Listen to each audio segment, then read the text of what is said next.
लेते हैं बीएड वाले अभ्यर्थियों की, जिनको अब 7वें चरण में मौका मिलने वाला है।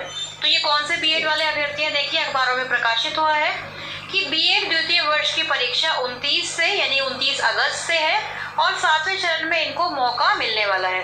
तो पहली चीज तो इससे ये क्लियर हो गई कि अगस्त के महीने में जो नोटिफिकेशन आने वाला है उसको लेकर अभी भी संदेह है, क्योंकि अगर ये जो द्वितीय वर्ष की परीक्षा 29 अगस्त से शुरू होने वाली है और इसी वर्ष इन्हीं छात्रों को इस सत्र के छात्रों को 7वें चरण की नियोजन प्रक्रिया में शामिल होने का भी अवसर मिल रहा है, तो आप लोग समझ सकते हैं कि ये परीक्षा तो 9 सितंबर तक चलेगी। तो यानी कि जो शेड्यूल है, जो अधिसूचना है, जो नोटिफिकेशन है 7 फेज का, उसको सरकार थोड़ा सा आगे बढ़ाने के मूड में एक बार फिर से लग रही है।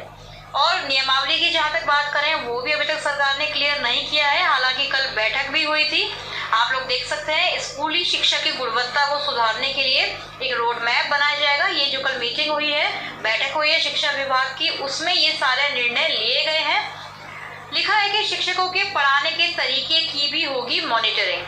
तो मॉनिटरिंग होगी, निरीक्षण होगा, ये सब तो हम कई बार सुनते आए हैं, लेकिन बहाली किस दिन से आरंभ होगी ये अभी सुनना जो है बाकी रह गया है। शिक्षक नियुक्ति पर शिक्षा मंत्री एक बार फिर से बोले हैं कि इस वर्ष 1 लाख शिक्षकों की नियुक्ति होगी, गैर जरूरी प्रतिनियुक्ति नहीं होगी। उनका ऐसा कहना है और उन्होंने यह भी कहा है कि पिछले महीने 42,000 शिक्षकों की नियुक्ति हुई है।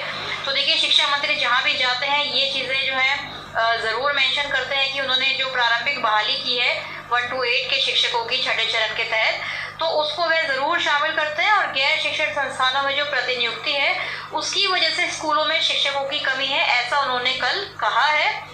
और जो ये कल बैठक हुई है इसमें भी उन्होंने शिक्षक नियुक्ति को लेकर जो है चीजें बताई हैं। बैठक में अपर मुख्य सचिव दीपक कुमार सिंह भी मौजूद थे और एनजीओ के प्रतिनिधियों के साथ ये बैठक हुई थी। शिक्षा मंत्री थे, अपर मुख्य सचिव थे, तो सभी अधिकारी वहां पर मौजूद थे। लेकिन 7वें चरण की नियमावली को लेकर या फिर अधिसूचना जारी करने को लेकर अभी तक सरकार की तरफ से कोई स्पष्टीकरण, कोई डिक्लेरेशन नहीं दिया गया है।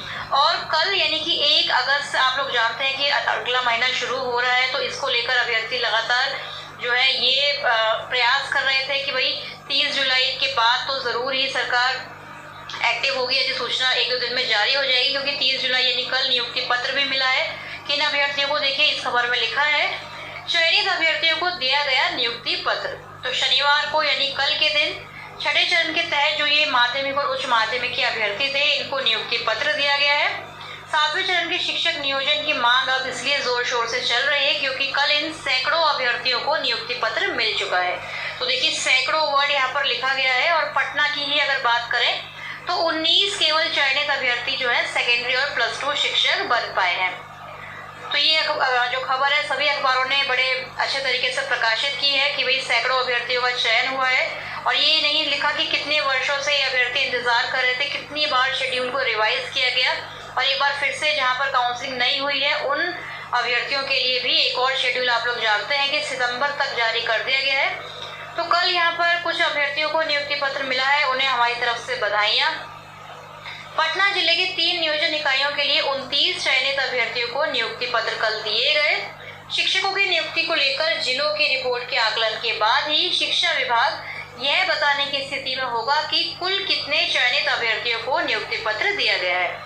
तो अभी तो देखिए, नियुक्ति पत्र का मिलने का सिलसिला चल रहा है, उसके बाद कितने अभ्यर्थी योगदान करेंगे, फिर सितंबर में भी नियुक्ति पत्र मिलना है, उसके बाद ये चीजें क्लियर हो पाएंगी कि कितनी सीट जो है खाली हैं।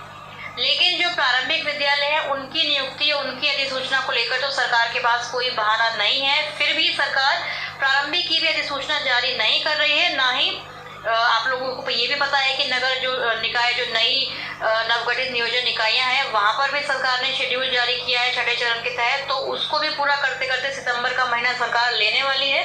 तो इसी से निराश और हताश होकर अभ्यर्थी अब कल 1 अगस्त से महाआंदोलन की तैयारी कर रहे हैं।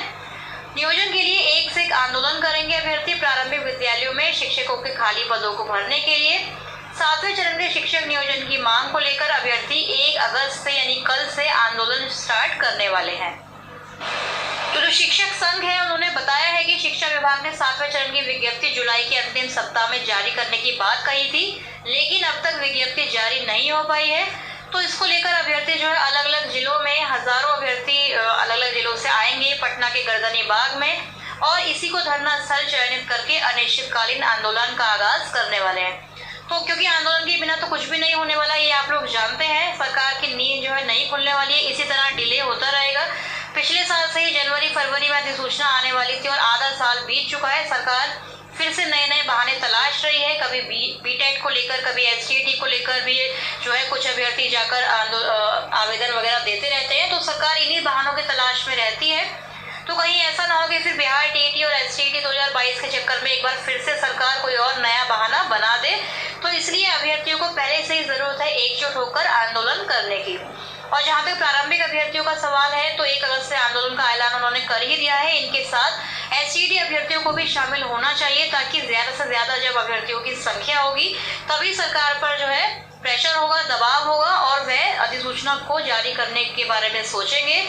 नियमावली की अगर बात कर लें तो नियमावली में अभी तक कुछ भी चीजें क्लियर नहीं है। 60-40 का जो सरकार ने अखबारों के माध्यम से भी और जो डीडी बिहार यानी कि दूरदर्शन जो बिहार का सरकारी चैनल माना जाता है, उस पर भी ये चीज आ गई कि नियमावली जारी कर दी गई है, लेकिन सरकार ने इस चीज को अभी तक क्लैरिफाई नहीं किया है, ना ही कोई नई नियमावली प्रस्तुत अभी हो पाई है।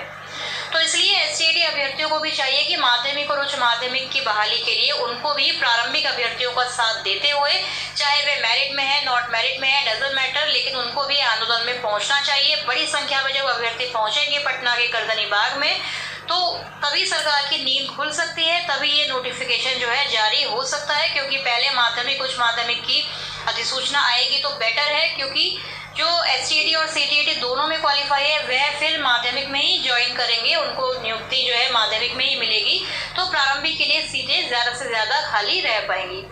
तो अभ्यर्थी 1 अगस्त से आंदोलन का ऐलान करने वाला है। इसके लिए आप ये वीडियो भी आगे देखेंगे। अभी के लिए फिलहाल इतना ही। इस वीडियो को आप देखिए और चैनल को सब्सक्राइब जरूर कर लीजिए। अभ्यर्थियों का यह आरोप है कि शिक्षा विभाग बार बार आश्वासन दे रहा है, लेकिन प्रारंभिक स्कूलों के लिए अब तक विज्ञापन जारी नहीं किए गए। सर 3 साल से हम लोगों ने केवल और केवल आश्वासन सुना है, तो अब हम लोग ये चाहते हैं कि सर जल्द से जल्द 7वें वेतन की विज्ञप्ति जारी की जाए। तो इसके लिए प्राथमिक का विज्ञापन जारी हो, इसके लिए हम लोग सब 1 अगस्त से पटना के गर्दनी बाग में आंदोलन पर अनिश्चितकालीन आंदोलन पर बैठने जा रहे हैं। ना तो हम लोगों को शिक्षा विभाग से कुछ ठोस आश्वासन मिला है और ना ही वहां से हम लोगों को कुछ ठोस कदम आज तक उठाया गया है, और ये विगत कुछ सालों से सिर्फ आश्वासन ही मिल रहा है। इस आश्वासन को लेकर हम लोग बिल्कुल ही दिग्भ्रमित और हम लोगों का जो समय है वो नष्ट किया जा रहा है।